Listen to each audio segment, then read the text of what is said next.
Bien, donc du coup on le fait en anglais, j'imagine. We speak in English then, or?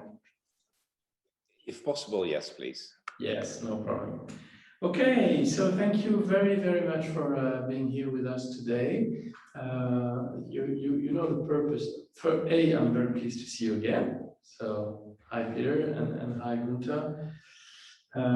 We are working on the transposition of the EU directive regarding whistleblowers.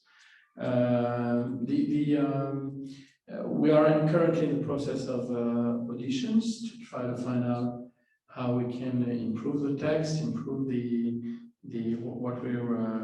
solution we've identified.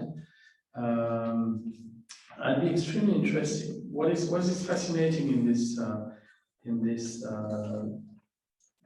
approach is that everything started with a report that we worked on together, Gunther, in the Council of Europe, and now it's time for hard law, as we say, and to really identify how we can build the best system for protection of whistleblowers. So I'd be extremely interested. I don't know if you had the opportunity to have a look at the text or what we're doing, and Peter also. Yes. Oh, okay, great. So that helps a lot.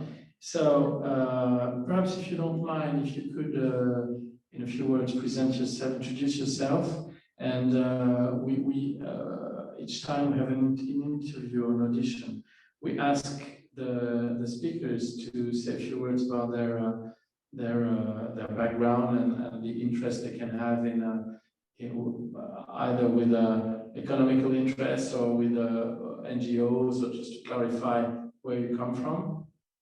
That's for all the speakers, and especially for you, what I'm very interested in is your feedback.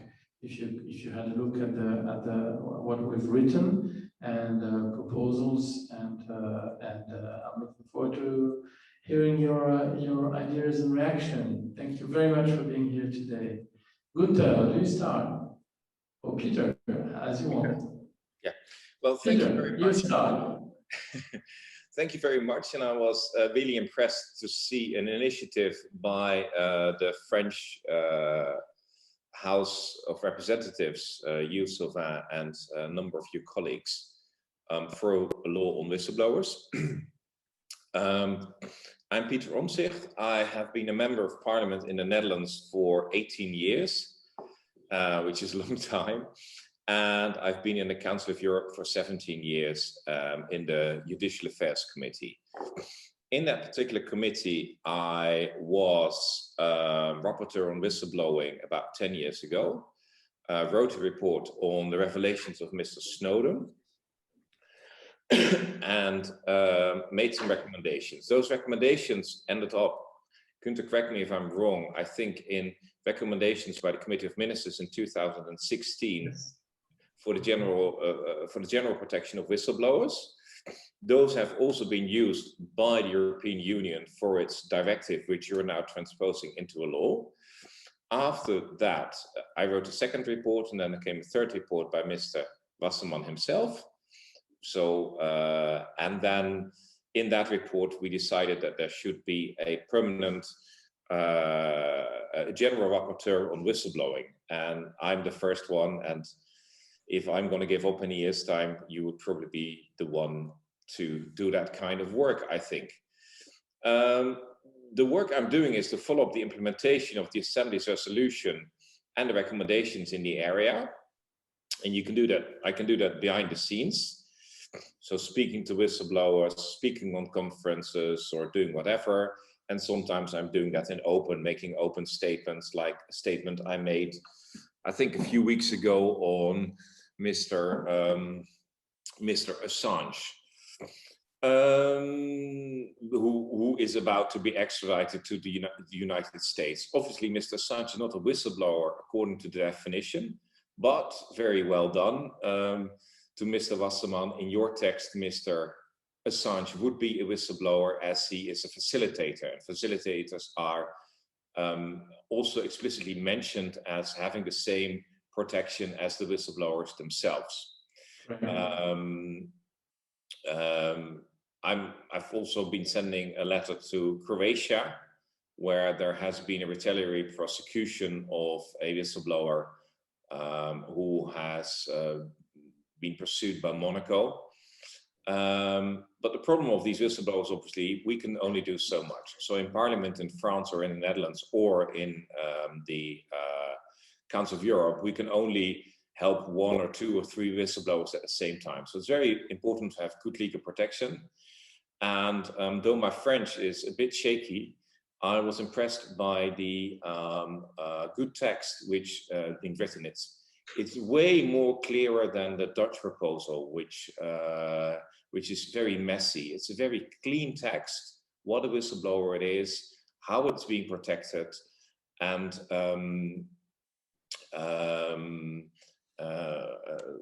how we can do it. If you wanted me to make 1 or 2 comments on the text, I've been looking where the family members are in the protection. I'm not exactly sure where they are, but they're very important, as they are in the guidelines of the European Union. So often you have retaliations to the family members, and they're protected, I think, up to the 4th degree, even in the European guidelines.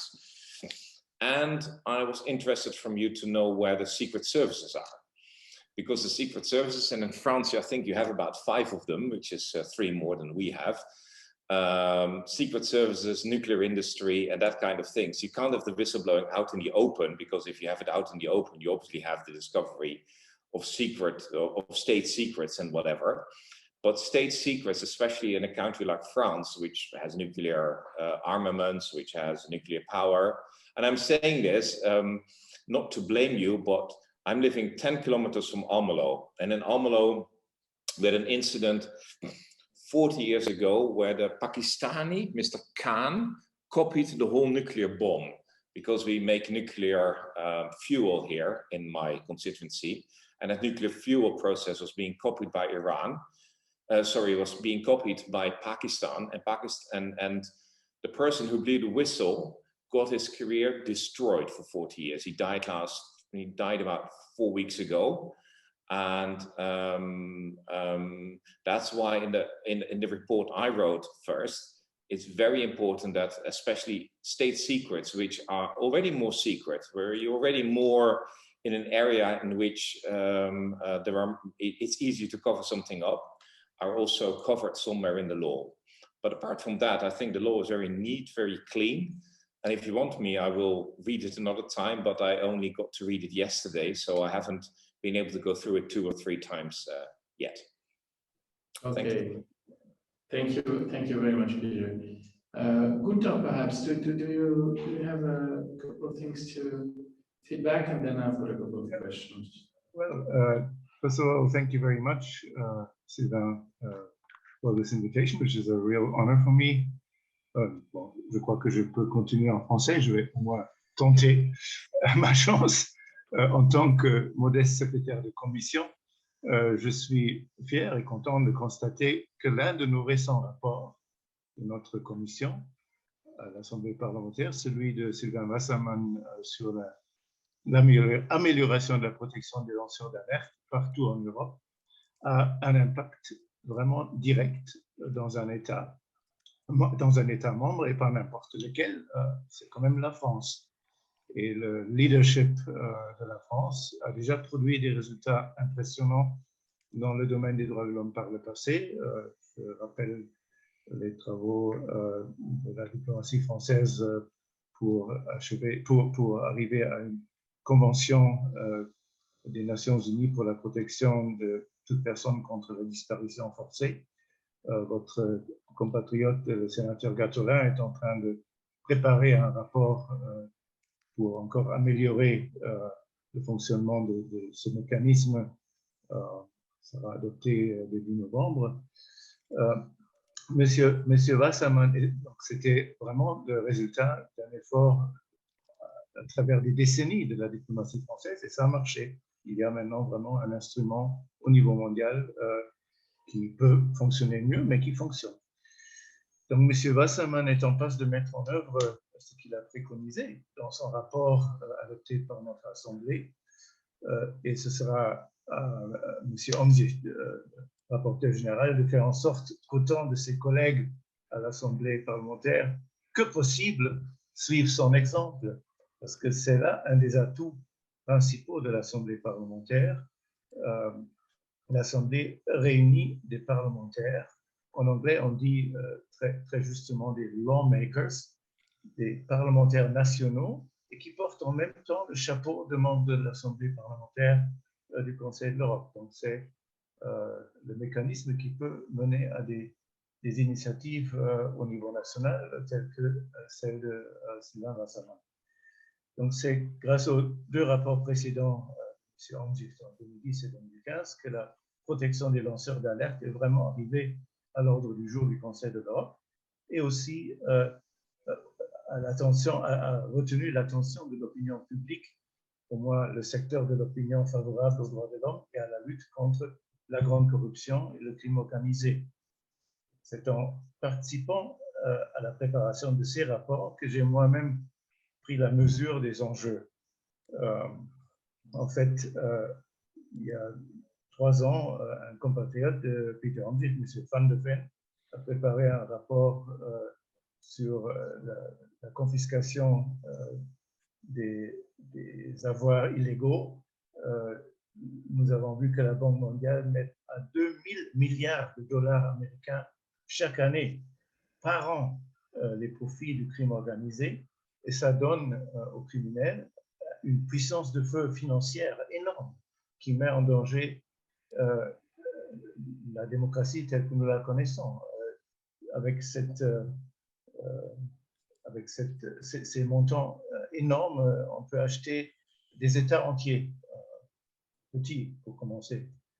Mais M. Van de Ven et l'Assemblée lui a suivi, a recommandé donc, le renversement de la charge de la preuve pour faciliter la confiscation des avoirs illicites. Mais il faut d'abord les trouver, il faut d'abord avoir connaissance de ces avoirs. Et là, les lanceurs d'alerte sont évidemment irremplaçables. Parlant de prendre la mesure des enjeux, je tiens à mentionner les 48 heures chrono que M. Wasserman a organisé pour la protection des lanceurs d'alerte à Strasbourg en 2019 en préparation de son rapport, et qui ont réuni une sélection vraiment impressionnante d'experts juridiques et de vrais lanceurs d'alerte de base qui ont partagé leurs expériences impressionnantes et émouvantes. Pour moi, ce sont des héros modernes. La loi qui est devant vous doit contribuer à réduire le besoin d'héroïsme.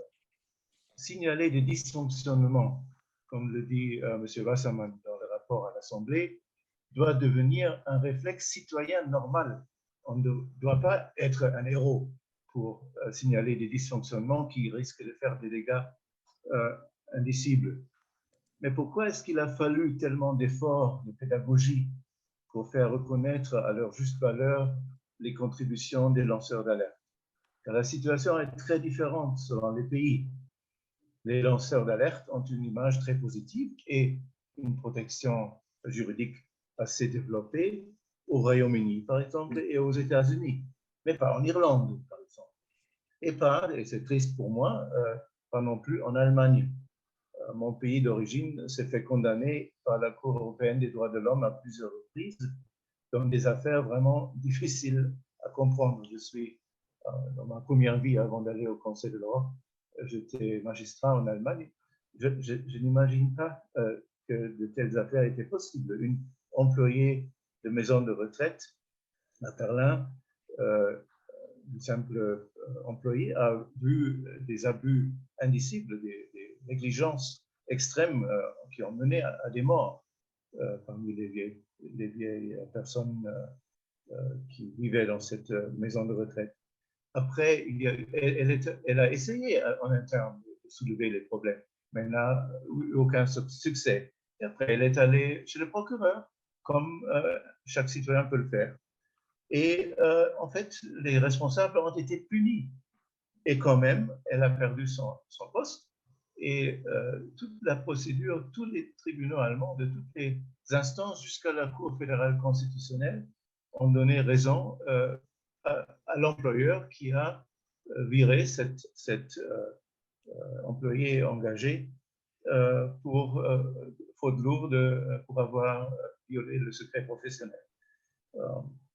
C'est inimaginable maintenant, mais c'est l'état d'esprit en Allemagne qui était en vigueur jusqu'à récemment. Et maintenant, je vois, grâce à la directive, il y a un projet de loi au ministère de la Justice qui est assez similaire à celui que M. Wasserman a introduit en France et qui, heureusement, va au-delà de ce que demande la directive, qui ne protège, pour des raisons de compétences institutionnelles, qui ne protège que les intérêts de l'Union européenne.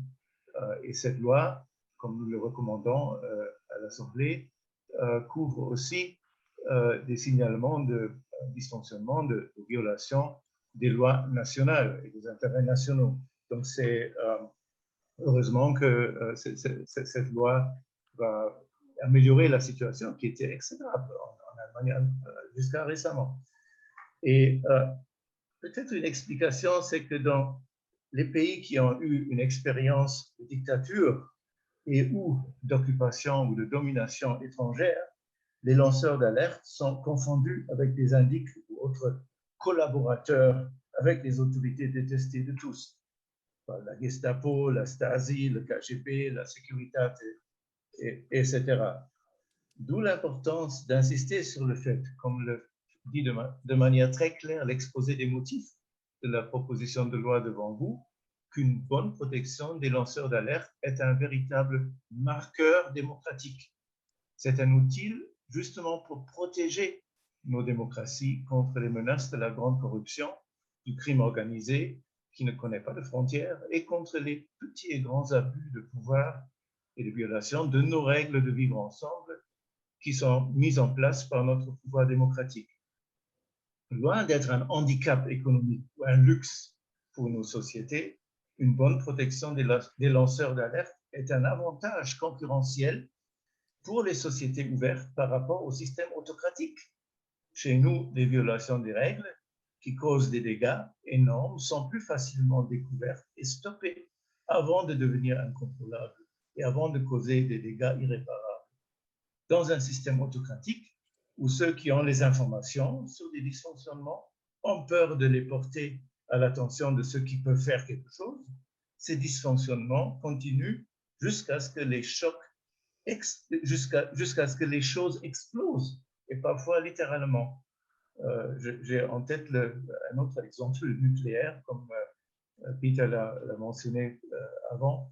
Il y avait un projet de centrale nucléaire en Californie, qui est une zone sismique connue, et que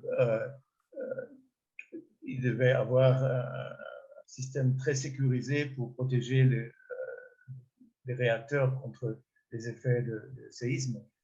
Et des bacs de rétention en acier spécial extrêmement coûteux ont été commandés. Et heureusement, pour la Californie, un lanceur d'alerte a informé les autorités que l'acier utilisé n'était pas l'acier spécial très coûteux commandé et payé par le constructeur, mais c'était des métaux recyclés qui auraient probablement pas tenu le choc du premier séisme à l'avenir. Donc, à la dernière minute, la centrale a été reconfigurée en centrale non nucléaire et pas de dégâts. Par contre, quand on va à Tchernobyl, il y a eu des dysfonctionnements dont personne n'a osé parler, et jusqu'à ce qu'il y a cette catastrophe qui a empoisonné pour des générations une zone de la taille de l'île de France. Donc, c'est parfois littéralement que explosent les dysfonctionnements qui ne sont pas signalés en temps utile. Dans ma pratique de secrétaire de la Commission juridique et des droits de l'homme à l'Assemblée parlementaire, j'ai appris à apprécier non seulement les contributions des lanceurs d'alerte eux-mêmes, mais aussi de tous ceux et celles qui ont relayé des informations pertinentes sur les violations des droits pour nous permettre d'agir, ne soit-ce que dans la mesure modeste de nos moyens et pouvoirs. Je suis donc particulièrement ravi du fait que la législation proposée en France prévoit aussi des protections efficaces pour les facilitateurs, comme Peter l'a déjà mentionné, comme des journalistes, des ONG, etc. C'est très important pour assurer que les dysfonctionnements et violations soulevés par les lanceurs d'alerte, proprement dit, soient suivis des faits. Et je dois, dans ce contexte, seulement regretter les lois comme celles visant les soi-disant agents étrangers ou les organisations indésirables en Fédération de Russie qui traitent des activités anticorruption comme extrémistes au même titre que les activités de Al-Qaïda ou de Daesh. Mais le cas d'Alexei Navalny, de son organisation anti-corruption, fait déjà l'objet d'un autre rapport en préparation dans notre commission par un autre membre de la délégation française, M. Jacques Maire. Et la situation de la société civile en Europe, en général, est de plus en plus menacée dans plusieurs États, un nombre croissant d'États en fait l'objet de travaux par une autre députée française, active à l'Assemblée parlementaire, Madame Alexandra Louise. Il semble que je devrais travailler mon français, car par le passé, ma langue de travail principale a été l'anglais, et il paraît que c'est en train de changer. Heureusement qu'il y a Peter qui a repris des dossiers extrêmement importants et avec lequel j'ai le plaisir de continuer à travailler en anglais. Pour conclure, j'aimerais remercier encore... Ah oui, non, il y a un autre point que j'aimerais soulever qui est très important dans ce projet de loi, c'est le mécanisme prévu pour protéger les lanceurs d'alerte des procédures bâillons qui sont de plus en plus souvent lancées à l'encontre des lanceurs d'alerte. Là encore, la France est en passe de donner l'exemple parce que c'est un domaine où il y a très peu de protection encore et où les stratégies des empêcheurs de signalement ont de plus en plus de succès à ruiner carrément les lanceurs d'alerte et les médias qui relaient, le cas échéant, leur signalement par des procédures chères pour des dommages et intérêts, pour des... le cas monégasque que M. Omtzigt a mentionné tout à l'heure est un exemple type pour ce genre de procédure qui vise à détruire un lanceur d'alerte sans l'emprisonner, hein, mais en le détruisant de manière économique et psychologique. Donc ça, ce mécanisme, j'ai lu plusieurs fois les détails de ces règles. C'est très original parce que ça crée comme on dit en français moderne, un downside risk pour ceux qui attaquent les lanceurs d'alerte en justice, car ça donne le moyen à la justice de contre-attaquer, de faire payer littéralement celui qui attaque injustement les lanceurs d'alerte. Donc ça, c'est un point très important. J'espère que d'autres pays suivront cet exemple. Donc pour conclure, j'aimerais encore remercier Sylvain Wasserman et son équipe, et notamment M. Zeggiato, pour l'excellente coopération dont j'ai bénéficié tout le long de cette belle histoire d'améliorer la protection des lanceurs d'alerte en Europe. Je ne peux qu'encourager la délégation française au sein de l'Assemblée de reprendre le flambeau de M. Wasserman et de continuer les efforts avec notre rapporteur général, Peter Omtzigt, visant à améliorer la protection des lanceurs d'alerte partout en Europe. Voici un objectif, d'ailleurs, qui peut être ambitieux mais, et de long terme, mais déjà mentionné dans plusieurs de nos rapports précédents, et dernièrement par Sylvain Wasserman, l'élaboration d'une convention européenne pour la protection des lanceurs d'alerte, qui peut très bien se baser sur les acquis de la directive européenne, mais qui doit inclure toute l'Europe, parce que l'Europe n'est pas que l'Union européenne, et qui doit prendre en compte aussi, ou qui ouvrira la possibilité de prendre en compte aussi les expériences des pays qui mettent en œuvre la directive européenne et qui peuvent alors être repris dans ce futur instrument. Donc cette convention européenne pour la protection des lanceurs d'alerte, c'est peut-être un objectif à plus long terme pour vraiment faire en sorte que toute l'Europe, tous les Européens bénéficient des protections que vous, M. Wasserman, êtes en train d'obtenir pour la France. Merci de votre attention et je suis heureux de répondre à vos questions. Merci beaucoup, Gunther, pour tes paroles. Tu sais que toute l'équipe et moi, on était très heureux de travailler avec toi dans toute cette période à l'Assemblée parlementaire. Peter, if I may ask you a question. When we discussed last time, you were just nominated as the rapporteur, general rapporteur on whistleblowers.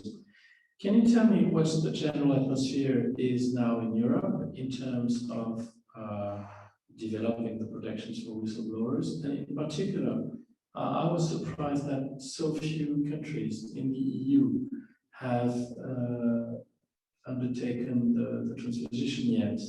So many countries will be late and will not reach the objective of 2 years for transposition. Do you think it's because of the difficulty of the topic, because of the lack of consciousness of its importance, or just there's no interpretation, specific interpretation to have? And in your position, you have a generic role and a specific role. So that was related to your generic role in terms of monitoring the situation as far as whistleblowers are concerned. But as far as your specific role is concerned, you mentioned that you have issued a couple of statements and recommendations about specific cases. How would you, did you have cases in France that you had that was taken into your attention?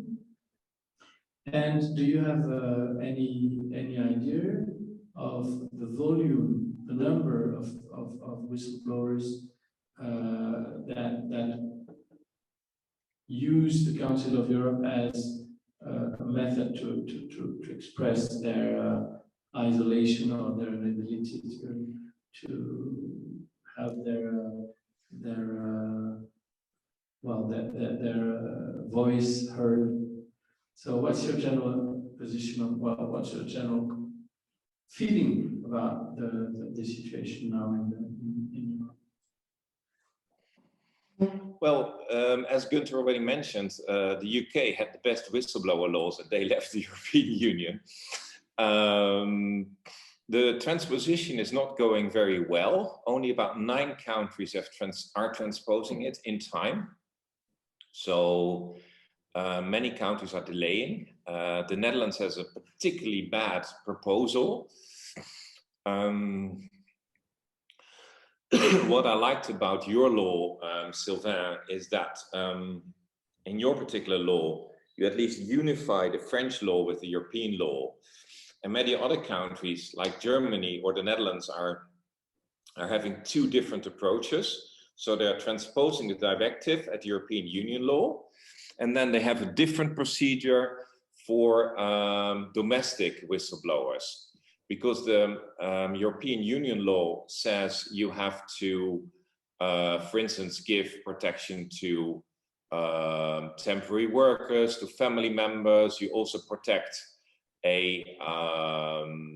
something which happens in the future, whereas in most whistleblowers laws, you only protect something which has already happened. So the European Union has a broader range and says, no, if in the foreseeable future something happens which you should blow the whistle on, that's also protected if you warn against that. And in the Netherlands, you now have 2 whistleblowing channels. Now, I'm not sure about what you think if you're an MP in France, but I already find it difficult as an MP in the Netherlands to draw the difference between what is under European law and what is under domestic law. So if you ask from whistleblowers who never become a whistleblower because they like to become a whistleblower, when something is European law or when something is national French law, they cannot. So that's what I think your law is very good. People like whistleblowing in general, but people don't like whistleblowers. So in general, they say, of course we need openness. Every government says, we like if something is wrong that you come up with it. But when something happens and a whistleblower comes around, then they get totally mad at the whistleblowers. So the whistleblowers we have seen, the one in Monaco, that was a big disaster. It was he blew the whistle on a massive corruption case. And what they then usually do is they don't go after the whistleblowing for whistleblowing, but they find something else in his or her file and then use that to prosecute the whistleblower. And then they go all the way. So they use red notices from Interpol. So they go to Lyon and say, can we prosecute him? They use fake cases and they use everything.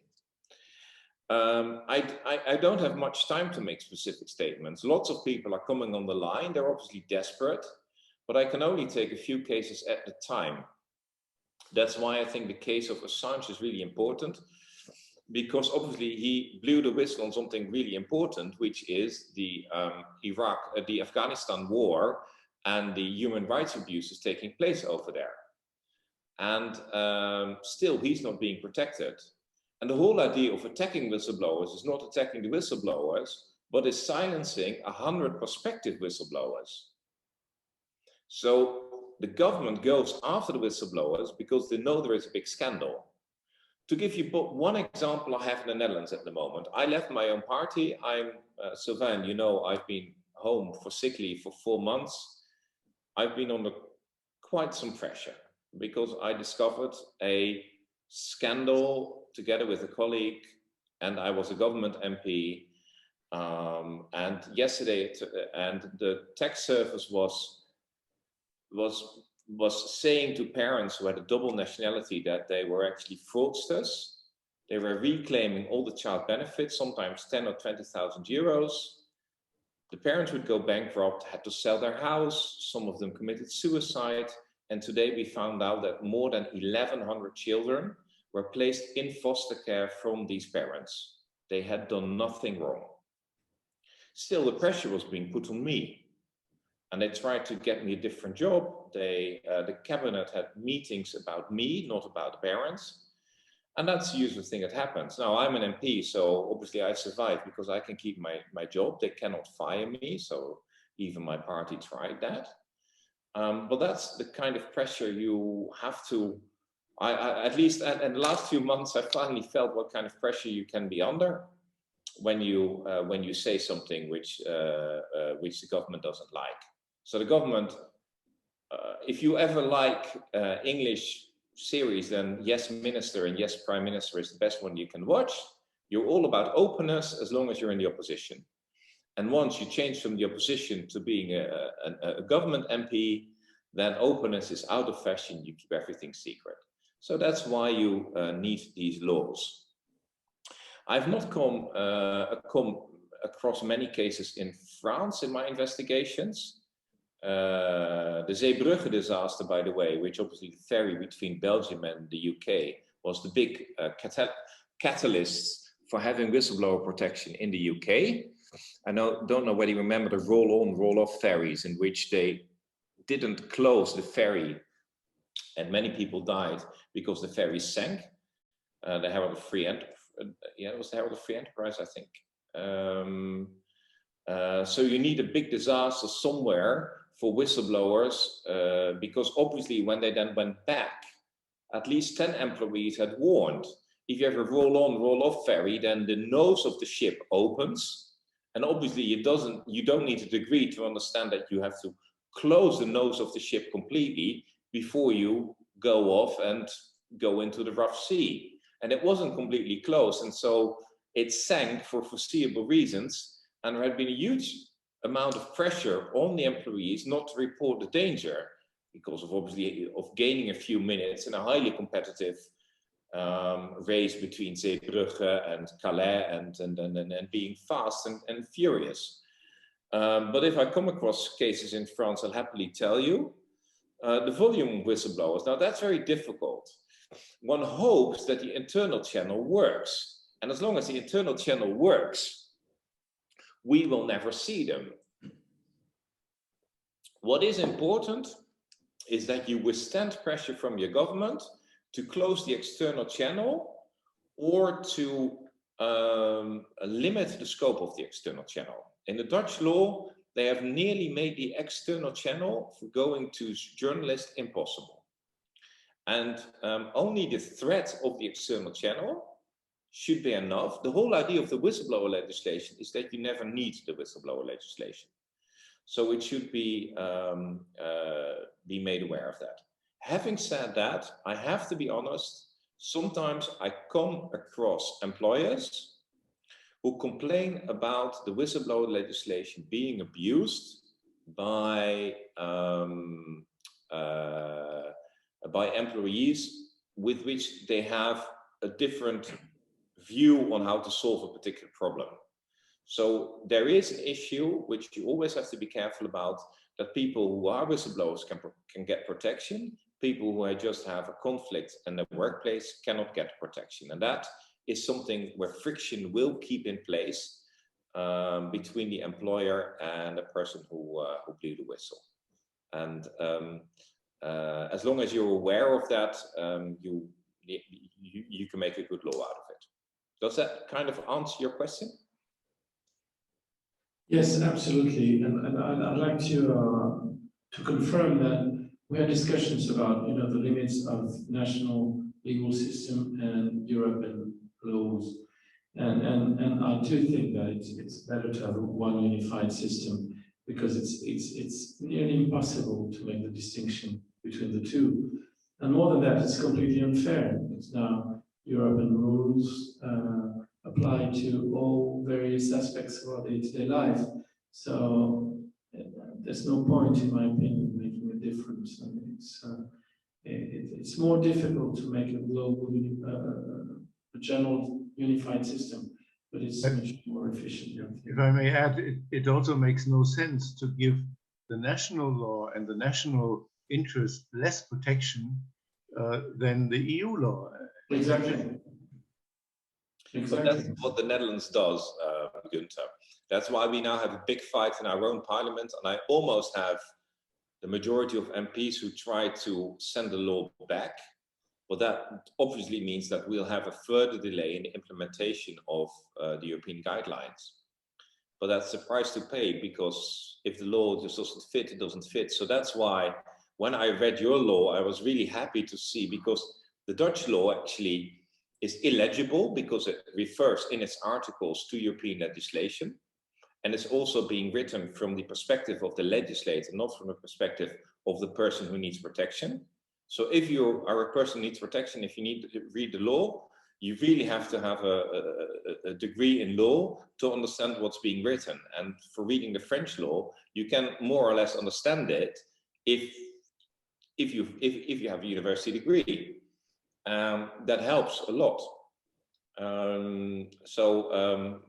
I hope that you're gonna translate your law into English, so we can publish it as an example, because unfortunately I do understand French, but your language is not being understood too well in the Netherlands at the moment. Which I'm okay, thank you very much, you two. I have to go back to we've got a law that is being currently voted, and my majority is weak, so I have to go back and make the vote before continuing my auditions. But anyway, thank you very much for being here today. It was really a pleasure to see you again on a personal standpoint. Perhaps I'll come and say hello and take a coffee when my law is okay, and we can provide you with the full text in French, perhaps in English, but at minimum a readable text in French, because the laws, the way we write the laws here in France is sometimes a little bit difficult to read, even in French. So we'll make it clear in French first and then make it clear in English so that we can provide it to everybody. Thank you very much anyway. It was nice seeing you again and talk to you very soon. Thank you again for being here today. Thank you. Thank you very much and good luck with your preparations. Thank you. Bye-bye. Bye now. Thank you. Thank you.